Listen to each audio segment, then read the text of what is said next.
Now let's get it started. Let's get it started. Play ball! Ruud van Nistelrooy is going to be taking over his second game in charge of Manchester United. He's going to be taking on Chelsea at the Old Trafford. Now that game is going to be special because these two teams are looking to impress this weekend. Okay guys, if you look at that game especially, they have been talking about Amorim throughout this week. Now, but Ruud van Nistelrooy is going to be taking his charge of this game against Chelsea. What do you expect in that game? Do you think that Man U, the way they played in the Carabao Cup, they won that game?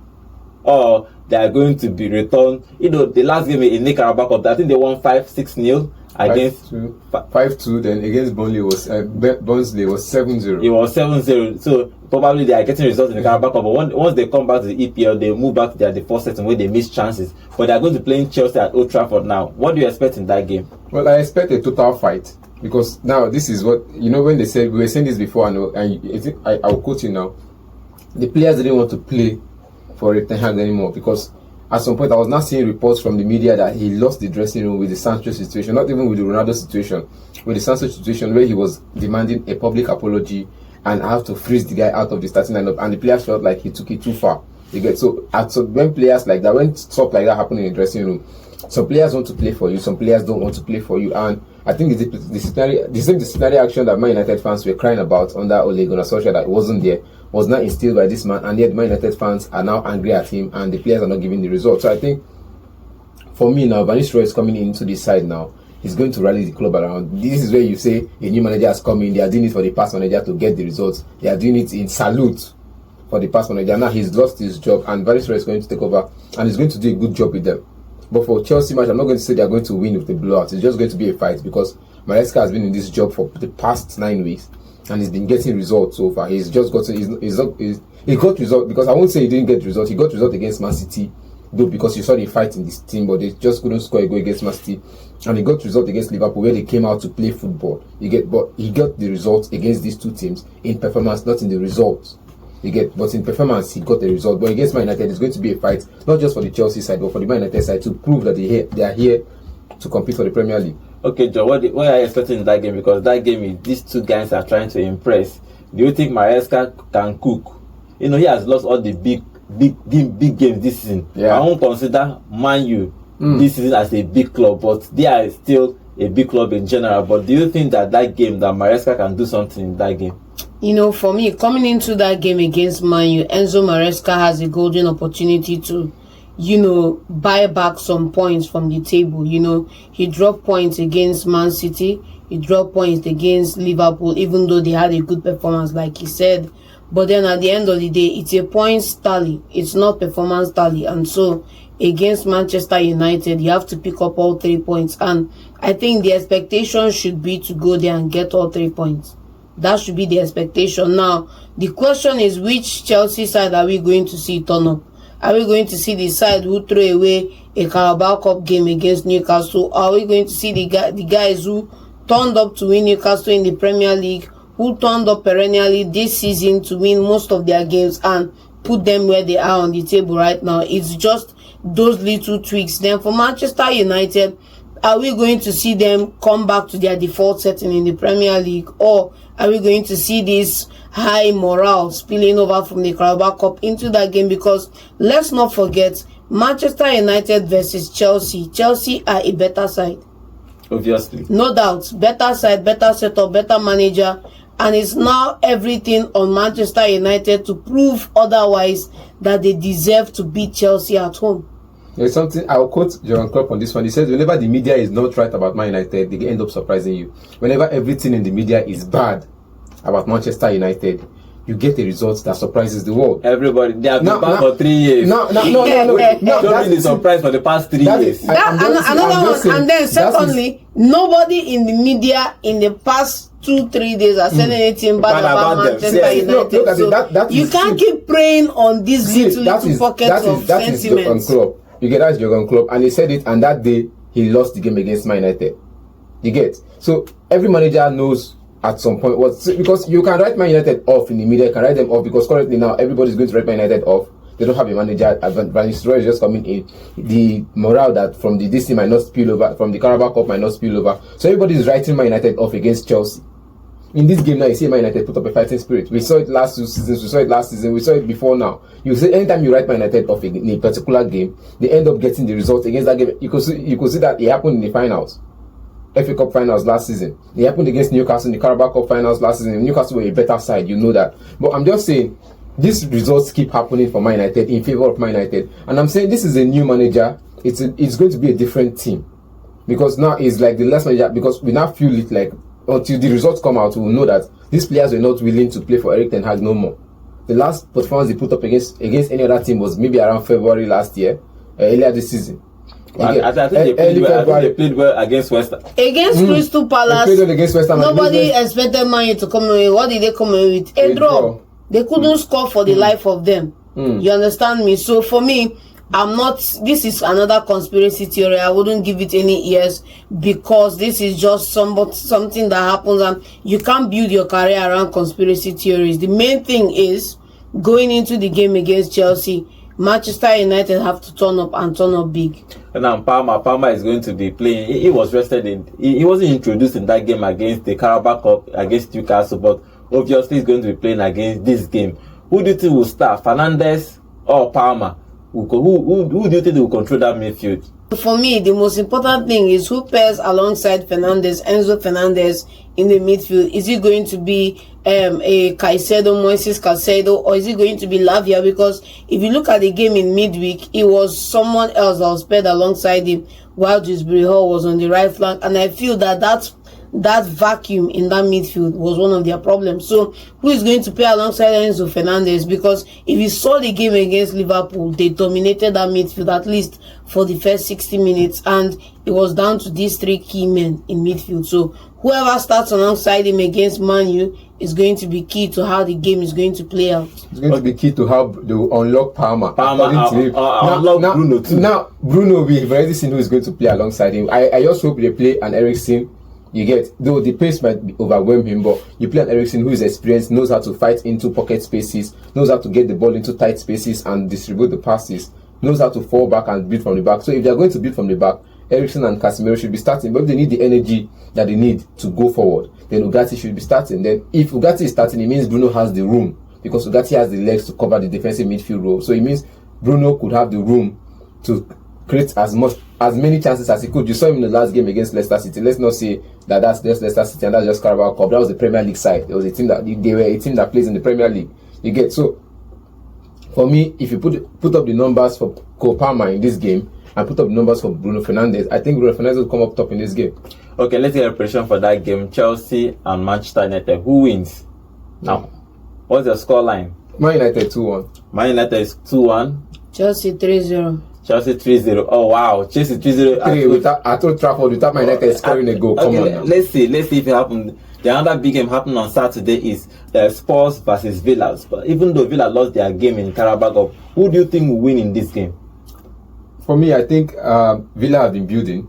I read a story about Dwight York, who said the best manager to replace Erik ten Hag in Man United should be Unai Emery. But the media won't have it. So I think Villa should be a top side to play against Tottenham Hotspur. And I think it's a result. They're going to get a result from this one. John? For me, I think Tottenham have, they have Ange, they have a couple of good players in the side. Kulusevski is one underrated player in that midfield. And I wouldn't put it past them getting away with a win, even if it be a narrow win. 1-0, maybe 2-1.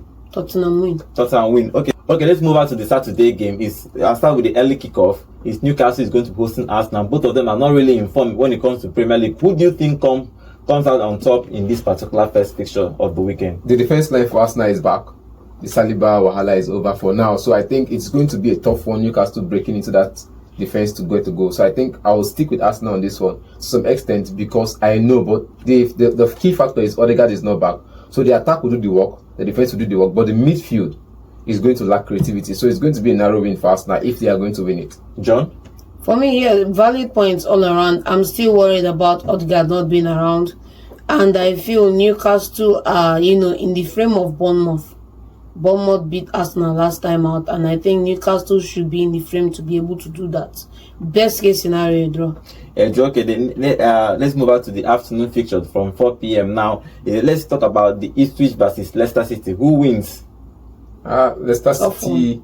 Ipswich Town. Come Tough on, one. it's a very tough one because we don't know who to stick with this time around. We've seen an Ipswich Town under McKinnon score goals, but yet lose the game. We've seen them score goals and play draws. We've seen them lose the game against big sides. So it's going to be tough. And these two teams just got promoted into the Premier League last season, first and second. So it's like the people who got first and second position from the Championship are playing against each other in the Premier League. So I think I'm going to stick with Ipswich in this one because they won that fixture. I'm going to give it to Leicester. Leicester have a lot more reasons why they should be winning it. The glaring one is the bounce back mentality from the Manchester United game. And so they should be able to go out and win it. Let's see how it goes though. Okay, let's talk about the next game. It's Liverpool is going to be hosting Brighton. Slot has been cooking throughout this season. He's lost only one game this whole season. He won the Carabao Cup, even though he defeated his second team, but he won that game in the Carabao Cup. Now they are going to be hosting Brighton. Brighton are a good side. Who do you think wins in this particular fixture? You're saying Liverpool has only lost one game so far, same as Brighton. So is it going to be a tough one? These two managers are new in the Premier. It's their first season, so they're going to be looking at who gets the result better. And I think Brighton has the energy in their pack. They have the mentality in their pack to surprise Liverpool. I'm seeing a draw in this one. John? Yeah, I think for me, Liverpool should be winning this one. However, I'm going to say that they should be in the offing to lose a game pretty soon. Okay, the next game is Bournemouth versus Manchester City. City are top of the league. Even though they lost the Carabao Cup, I saw a clip about them laughing. Even though they were losing, I don't think he cared about that cup that much. But they are returning back to the Premier League, and Haaland should be starting. Who wins? Let me start with you, John. City winning. City winning. Then Haaland will score a hat-trick. Is what we've I just said City winning, and you guys haven't let me say City winning. You are now putting words in my mouth right now. You set this trap for him, and he will boldly walk into it. Now he's learned his lesson from the past 4 games, and he doesn't want to walk into it anymore. I said City winning. Simple. He's just going to stick with City winning it. That's simple. All. Because if he sets that trap for him again and he walks into it, we'll crucify him on Monday morning. City winning, Haaland scores. in the review, we'll crucify him. So he doesn't want to say all those. But I think it's going to be because Bournemouth want to get from the experience of beating Arsenal, so they want to fight for another result. Shockers happen here and there. Shocking Man City with a draw is going to be one of the highlights of the season for Bournemouth. Okay, the next game is Nottingham Forest and Westham United. Westham won the last game against Manchester United, so they are in the spirit of gingered morale. Who wins? I'll start with you, West Ham fan. Nottingham Forest wins. Nottingham Forest wins. I don't trust. See, I see a manager who came into the Nottingham Forest fold, and he's trying to replicate what he did at Wolverhampton Wanderers. He's trying to bring them into the top 8. I'm seeing Julian Lopetegui, who's trying to still build and manage the squad below the top half. You see, the mentality is different. This one wants to compete in the Continentals, while this one wants to just steady the ship for 1 year. So Nottingham Forest wins until they get to the Continentals. Right. At the end of the day, what Nonso is basically doing is saying the worst and then hoping to celebrate when they win. Yes, so it's fine. It's normal. No, truth be told, I don't trust the manager. Okay. But if we get the result, I'm going to be happy. Nottingham Forest thrashing them. Hopefully that spoils his plan and he has a sober Monday morning. Okay, the next game is Southampton versus Everton. Both teams are average. Southampton have not won any game this season. In fact, they are the worst team in this Premier League. Is this the match that they need to get all 3 points? It's supposed to be a do or die affair. It's an Everton side that are not really a big or strong side like that. They have been losing games this season. Do you think that Southampton should win this game actually? When I told you about mentality, about getting a result from big games, last weekend we were talking about it, and I said if they play well against Man City and they build on it, though they might not come out with a win against Man City, but if they played well against Man City and they build on the performance, they will get results in their next couple of games. And I think with the way they played against Man City last weekend, if they continue to play like that, this match should be the one they should be winning. John? For me, I'm thinking it's going to end up either Everton nicking it. Southampton haven't won, and so I'm not confident backing them for the win. It's not about confidence. But if they do get the win, kudos to them. It's not about backing them getting the win. Look at the way they played against City. You get for City to just come out, because that game was supposed to be a blowout for Man City, but City came out with just a 1-0 win. So it's a morale boost for them. It's a morale boost for them. You get it, playing against the champions and not conceding a flurry of goals. It should be a morale boost for them to come into this game and play against a team that is in their pedigree and perhaps get a result that they're looking for. Maybe a 3 points will be good for them in this one. Okay, the final game is Wolves versus Crystal Palace. Wolves are another team that have not won a game this season. Now, it's a surprising thing for me because everybody expects Wolves to do better. Yeah. But this season, after 10 games, they have not even won a single game, and it's sad for me. But in this game against Crystal Palace have not really done well too in the Premier League this season. But what I was expecting in this game is two low teams playing themselves now. Two of them need results. They need all the 3 points. So what are we giving them? A win? 17th draw against 19th or 17th against 20th. It's going to be tough. It's going to be tough. But Crystal Palace will want to shift themselves off the relegation battle, off the conversation of drop zone in the early stages of this season, because this is game week 11 or so, game week 10. So a win for Crystal Palace moves them up this conversation of drop zone and gets them in a better position for in the the Premier time League. being. For the time being, but gets them in a better position, and from there they can continue to grow themselves. that game. Draw match. Call it now. Draw. Okay, the last game for the weekend is on Monday. Is Fulham versus Brentford. What are we expecting in that game? Frank Thomas doing a good job in that one. You get Marco Silva is doing a good job at Fulham. Frank Thomas doing a good job at Brentford. I'm going to stick with a draw on that one. Okay, No, I John? think Fulham should have what it takes to win that one.